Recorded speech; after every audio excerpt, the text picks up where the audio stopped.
Greetings and salutations, denizens of YouTube. My name is Ichi-chan, and today we'll be doing a video on the Mage of Breath. Please be sure to like, share, and comment on this video to get my presence out there, because with your help, I might be able to get on the Homestuck animated series. You know, if it becomes a full thing. The Mage is one of the two understanding classes of Homestuck, the active counterpart to the Seer, and the inverse of the Air. Mages suffer through their aspect, but through that suffering, they understand it and learn how to control it, similar to how mages and wizards in pieces of media like D&D study their craft in order to better understand and weave it. Mages are also like programmers in a way, maybe seers too, being able to better understand and then affect the code of their aspect, like spells and incantations are for wizards. Mages give the computer instructions, then the aspect acts accordingly, for better or worse. The challenge for a mage is not give in to the bad stuff of their aspect, and be open to new insight and perspectives. Breath is the inverse of blood, and has to do with the wind, direction, motion, flexibility, movement, guidance, freedom, and independence. Breath players seem to be guided or advised in some way. John, the Heir of Breath, is just surrounded by others that can offer guidance, like his consorts, friends, and even Vriska, while Tavros, the Page of Breath, also received guidance from Vriska when he was in the game. Breath players also have to deal with trying not to be too airy or apathetic, having just enough breath to have freedom to do what you want, but having enough blood to also stay grounded and keep the bonds you have. Breath players in general tend to whisk around others in what they do. They can also make for good leaders and motivators, albeit unknowingly. Looking at the extended zodiac, breath players, whether wanting to or not, tend to leave an impression on others with their expansive and flexible nature, pulling others along into the adventures they take.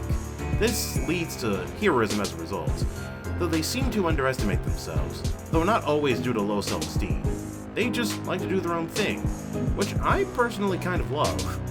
At their best, they can be motivated, adaptable, and forward-thinking.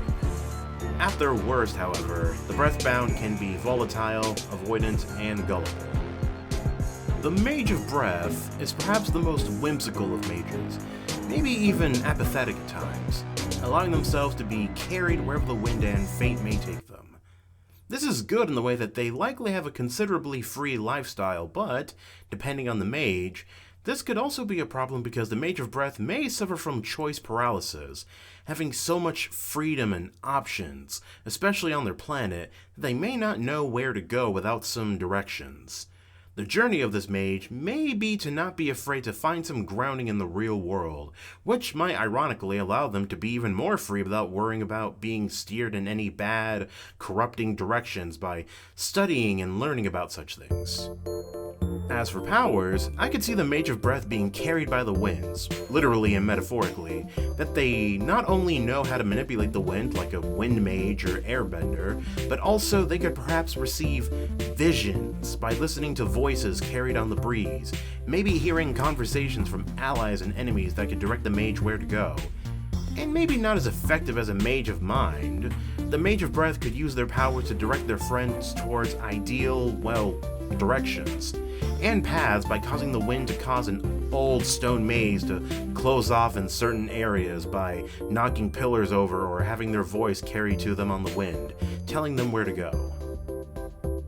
And I believe that's all I have to say on the matter. If you've enjoyed this video, then please like and share it. If you'd like to see more, please subscribe, hit the bell for notifications, or leave a comment down below for video suggestions. My next and final video for this batch will be the Redux on the Prince of Doom. So with that, I bid you dudes, dudettes, and others adieu. Bye!